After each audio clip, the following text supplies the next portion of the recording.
2BR02B by Kurt Vonnegut, Jr.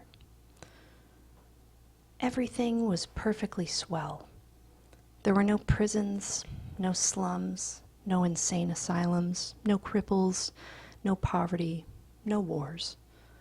All diseases were conquered. So was old age. Death, barring accidents, was an adventure for volunteers. The population of the United States was stabilized at 40 million souls. One bright morning, in the Chicago Lying-In Hospital, a man named Edward K. Welling, Jr. waited for his wife to give birth. He was the only man waiting. Not many people were born a day anymore. Welling was 56, a mere stripling in a population whose average age was 129. X-rays had revealed that his wife was going to have triplets. The children would be his first. Young Welling was hunched in his chair, his head in his hand.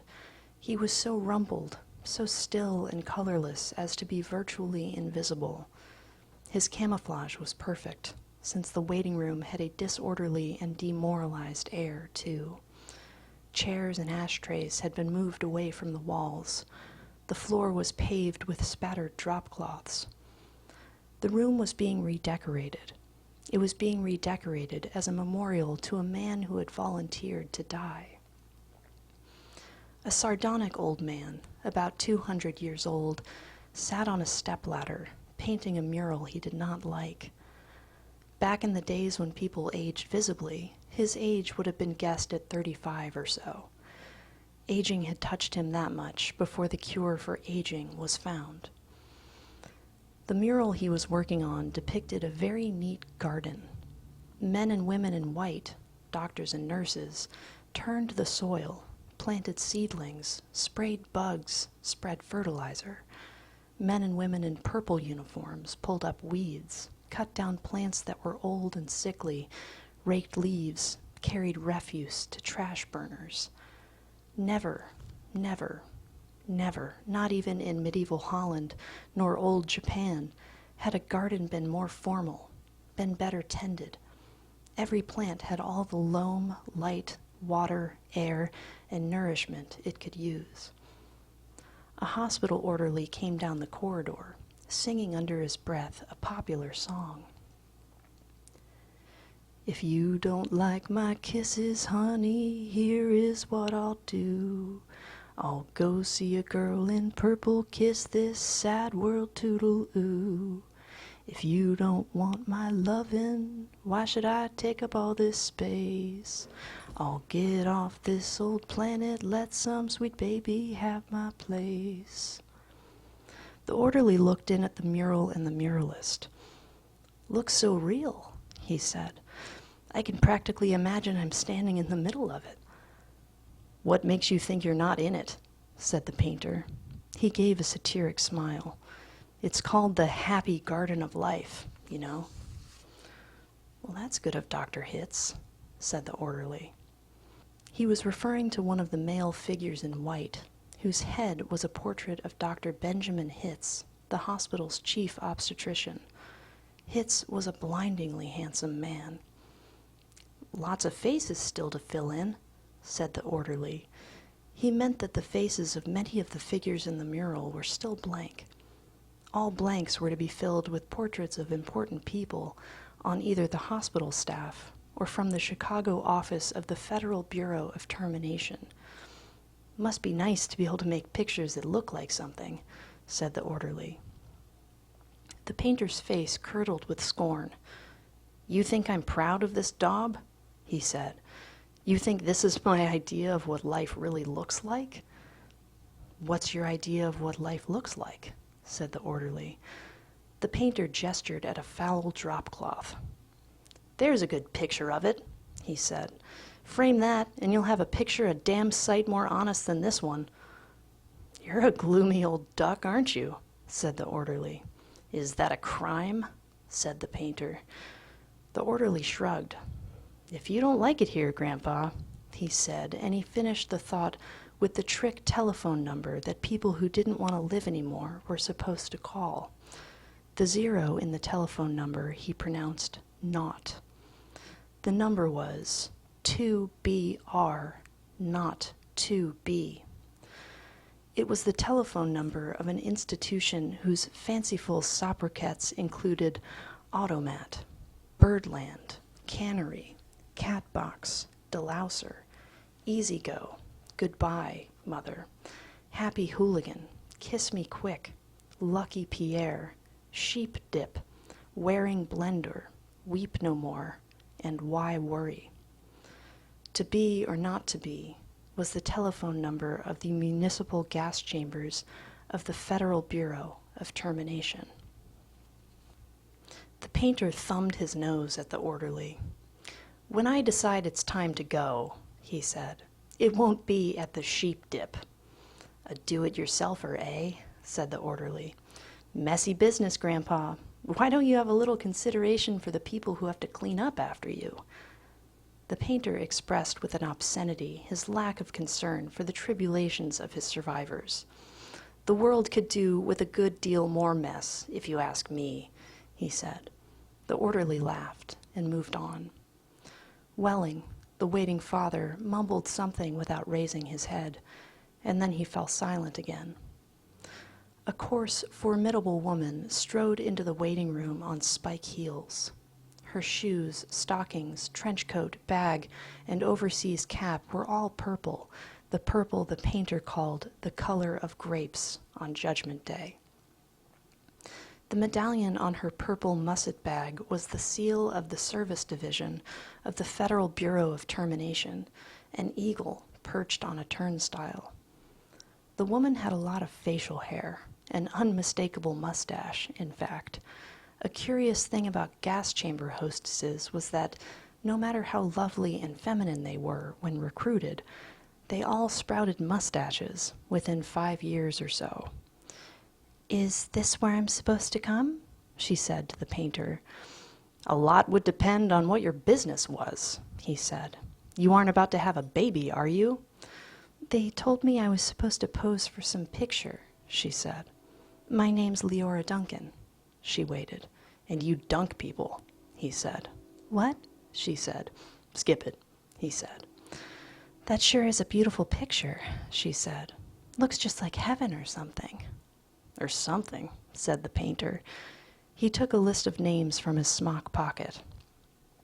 "Duncan, Duncan, Duncan," he said, scanning the list. "Yes, here you are.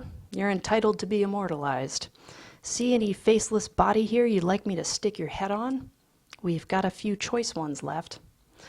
She studied the mural bleakly.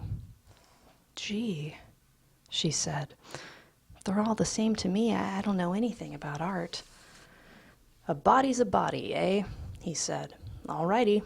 As a master of fine art, I recommend this body here." He indicated a faceless figure of a woman who was carrying dried stalks to a trash burner.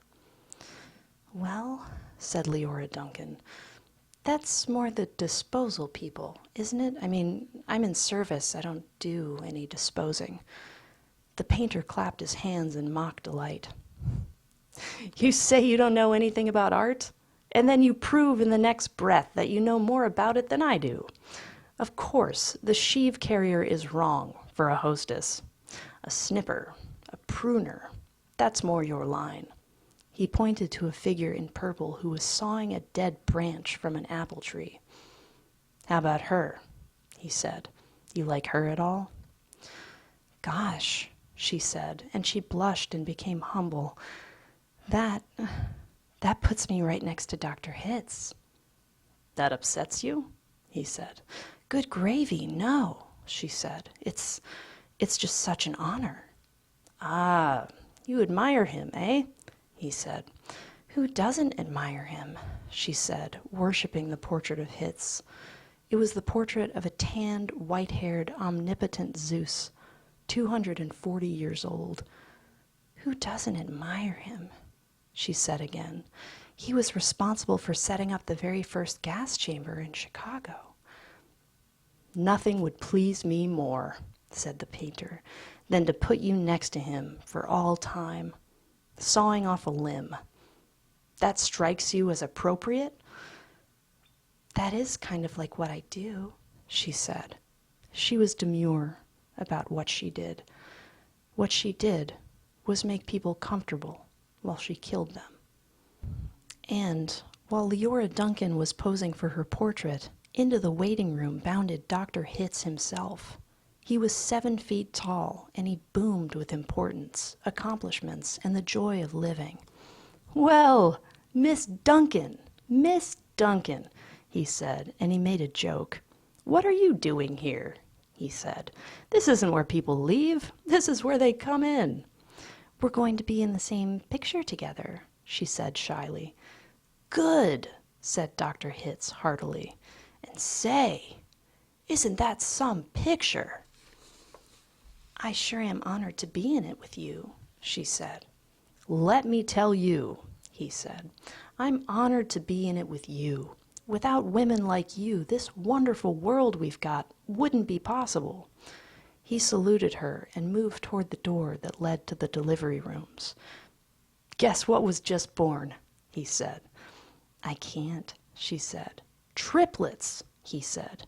"Triplets," she said. She was exclaiming over the legal implications of triplets. The law said that no newborn child could survive unless the parents of the child could find someone who would volunteer to die. Triplets, if they were all to live, called for 3 volunteers. "Do the parents have 3 volunteers?" said Leora Duncan. "Last I heard," said Dr. Hitz, "they had 1 and were trying to scrape another 2 up." "I don't think they made it," she said. "Nobody has made 3 appointments with us. Nothing but singles going through today, unless somebody called in after I left. What's the name?" "Welling," said the waiting father, sitting up, red-eyed and frowsy. "Edward K. Welling, Jr. is the name of the happy father-to-be." He raised his right hand, looked at a spot on the wall, gave a hoarsely wretched chuckle. "Present," he said. "Oh, Mr. Welling," said Dr. Hitz. "I didn't see you." "The invisible man," said Welling. "They just phoned me that your triplets have been born," said Dr. Hitz. "They're all fine, and so is the mother. I'm on my way in to see them now." "Hooray," said Welling emptily. "You don't sound very happy," said Dr. Hitz. "What man in my shoes wouldn't be happy?" said Welling. He gestured with his hands to symbolize carefree simplicity. "All I have to do is pick out which one of the triplets is going to live, then deliver my maternal grandfather to the happy hooligan, and come back here with a receipt." Dr. Hitz became rather severe with Welling, towering over him. "You don't believe in population control, Mr. Welling?" he said. "I think it's perfectly keen," said Welling tautly. "Would you like to go back to the good old days when the population of the Earth was 20 billion? About to become 40 billion, then 80 billion, then 160 billion? Do you know what a druplet is, Mr. Welling?" said Hitz. "Nope," said Welling sulkily. "A druplet, Mr. Welling, is one of the little knobs, one of the little pulpy grains of a blackberry," said Dr. Hitz. "Without population control, human beings would now be packed on this surface of this old planet like druplets on a blackberry. Think of it." Welling continued to stare at the same spot on the wall. "In the year 2000, said Dr. Hitz, before scientists stepped in and laid down the law, there wasn't even enough drinking water to go around, and nothing to eat but seaweed, and still people insisted on their right to reproduce like jackrabbits, and their right, if possible, to live forever." "I want those kids," said Welling quietly. "I want all 3 of them." "Of course you do," said Dr. Hitz. "That's only human." "I don't want my grandfather to die either," said Welling. Nobody's really happy about taking a close relative to the cat box, said Dr. Hitz, gently, sympathetically. I wish people wouldn't call it that, said Leora Duncan. What? Said Dr. Hitz. I wish people wouldn't call it the cat box and things like that, she said. It gives people the wrong impression. You're absolutely right, said Dr. Hitz.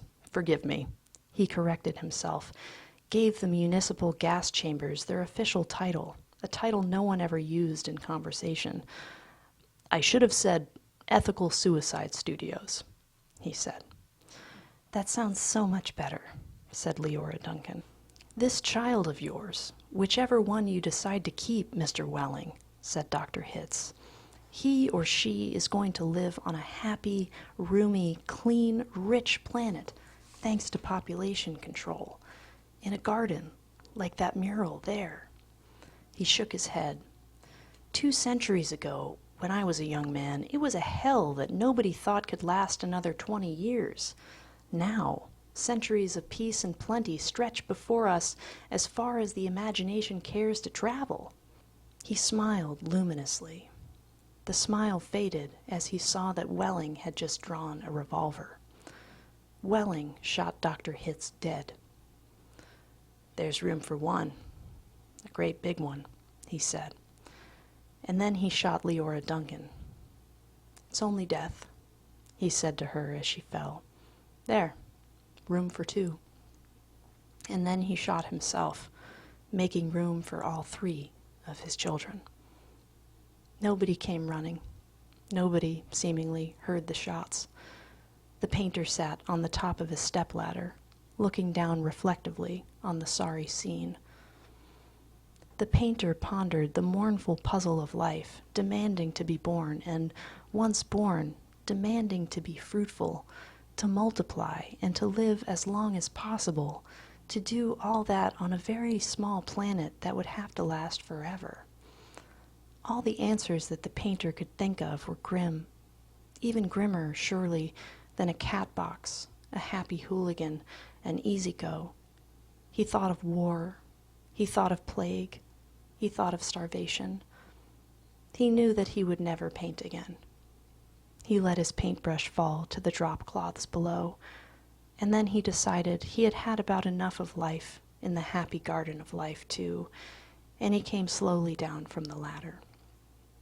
He took Welling's pistol, really intending to shoot himself, but he didn't have the nerve. And then he saw the telephone booth in the corner of the room. He went to it, dialed the well-remembered number, 2BR02B. Federal Bureau of Termination, said the very warm voice of a hostess. How soon could I get an appointment? He asked, speaking very carefully. We could probably fit you in late this afternoon, sir, she said. It might even be earlier if we get a cancellation. All right, said the painter. Fit me in, if you please. And he gave her his name, spelling it out. Thank you, sir, said the hostess. Your city thanks you, your country thanks you, your planet thanks you, but the deepest thanks of all is from future generations.